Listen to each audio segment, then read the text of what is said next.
Hello dear student, welcome to our channel. आज के इस वीडियो में मैं आपको एनसीईआरटी कक्षा 11th बायोलॉजी जीव विज्ञान का जो चैप्टर नंबर 10 है आपके कोशिका चक्कर और कोशिका विभाजन, तो इस चैप्टर के कंप्लीट हैंड रिटन कलरफुल जो नोट्स हैं वो इस वीडियो के अंदर मैं आपको देने वाला हूं।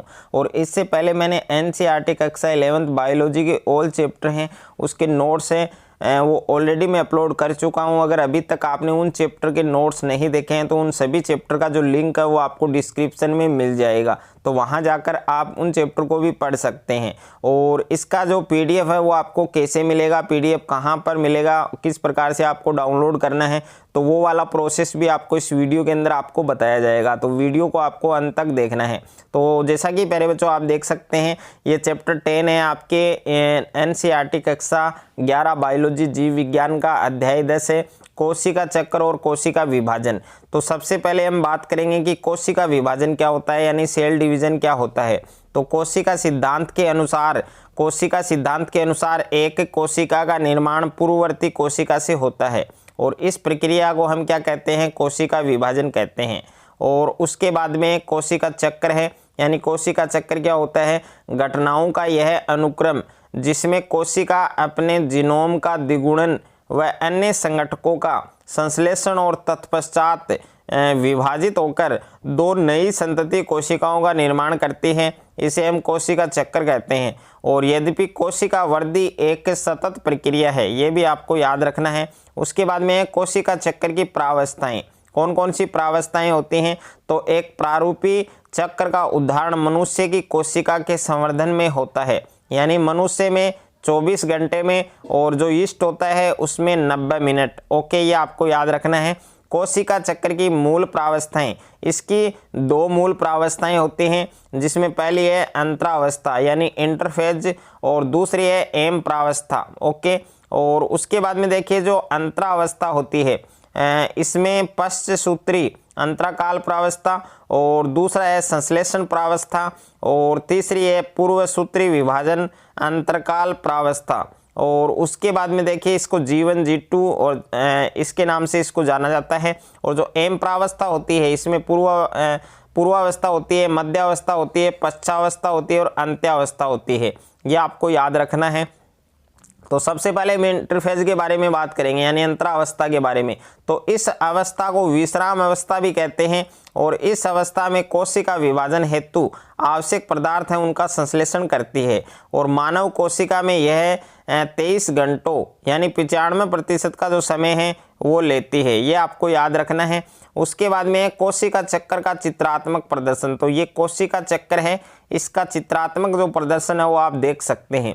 और अंतरावस्था की 3 प्रावस्थाएं होती हैं, G1 फेज होती है और S फेज होती है और G2 फेज होती है, तो ये आपको याद रखना है। उसके बाद में पश्चसूत्री यानी G1, तो यह कोशिका विभाजन के तुरंत बाद की अवस्था होती है। यह समसूत्री विभाजन व डीएनए रेप्लिकेशन के बीच के अंतराल को प्रदर्शित करता है। इस अवस्था में विभाजन हेतु डीएनए संश्लेषण के लिए आवश्यक एंजाइम है उनका क्या होता है, निर्माण होता है।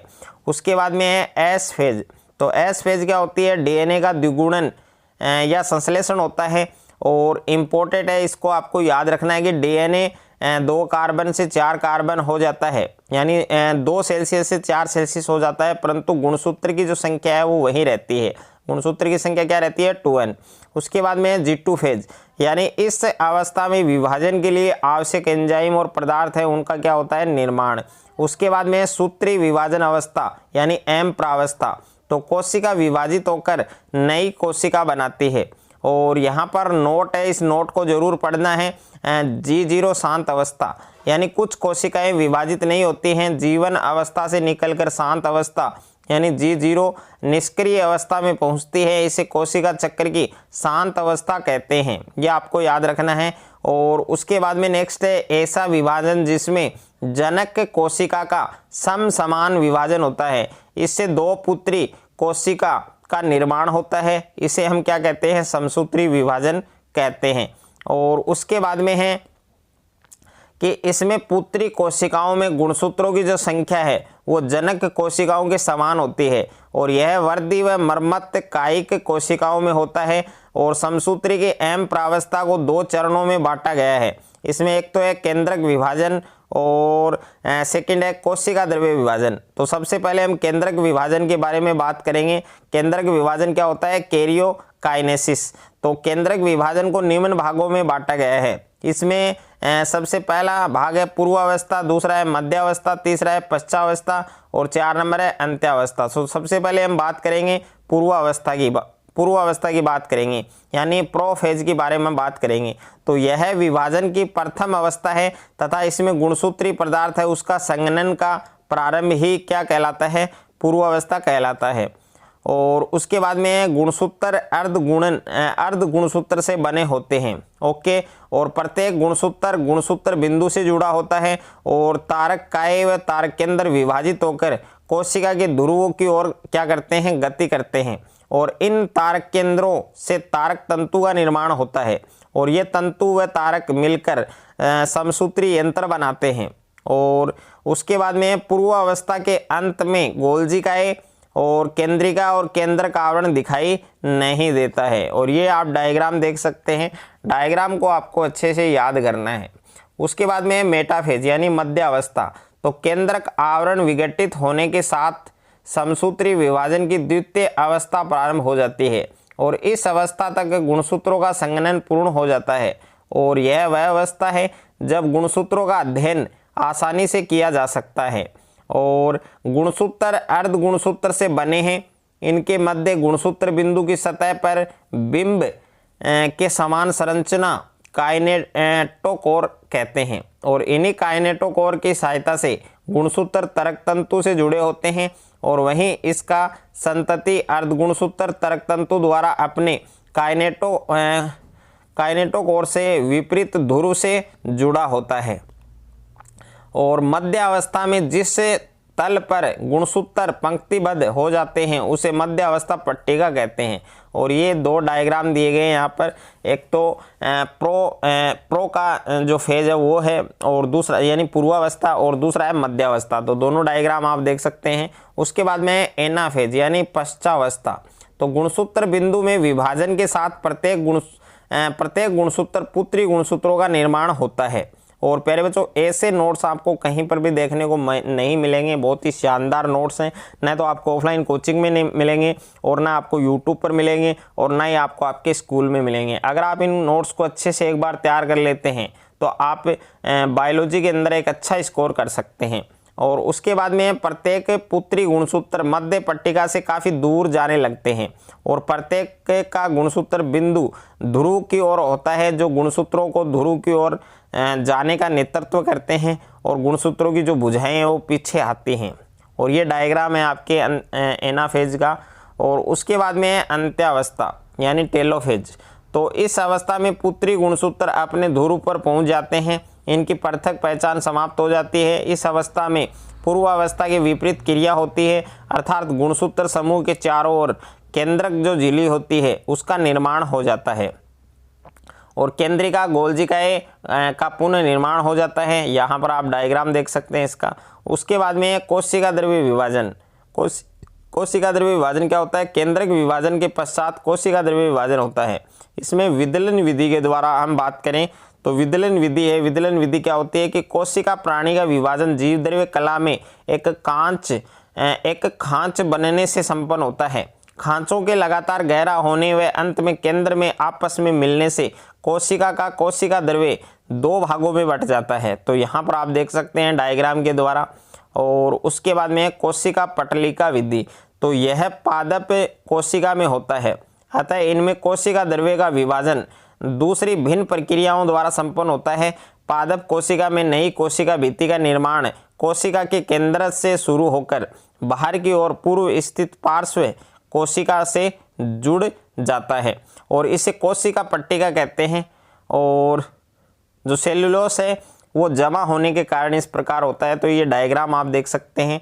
और यहाँ पर कुछ जीवों में केंद्रक विभाजन के साथ कोशिका द्रव्य का विभाजन नहीं हो पाता। इसके परिणाम स्वरूप एक ही कोशिका में कई केंद्रक बन जाते हैं। ऐसी बहुकेंद्रीय कोशिका को सहकोशिका कहते हैं।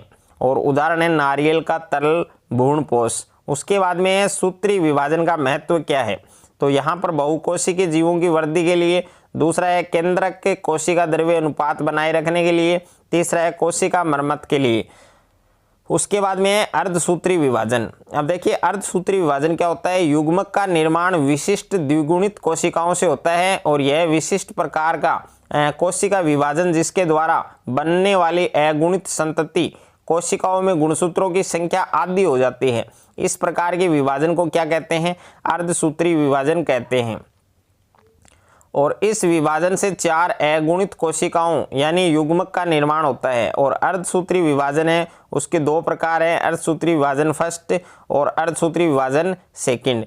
तो दोनों के बारे में हम बात करेंगे और इनकी जो अवस्थाएं हैं उनके बारे में भी हम डिटेल से बात करेंगे। तो अर्धसूत्री विभाजन फर्स्ट क्या है, अर्धसूत्री विभाजन फर्स्ट को न्यूनकारी विभाजन भी कहते हैं, ओके, यानी रेड्यूशन डिवीजन है वो भी कहा जाता है। और इसमें हम पूर्वावस्था फर्स्ट की बात करें तो अर्धसूत्री विभाजन फर्स्ट पूर्वावस्था समसूत्री विभाजन की तुलना में ज़्यादा जटिल और लंबी होती है और इसे 5 प्रावस्थाओं में बांटा गया है। तो यहाँ पर तनुपट है, युग्मपट है और स्थूलपट है और द्विपट है और पारगति क्रम है। तो ये 5 हैं। और उसके बाद में है लेप्टोटेन।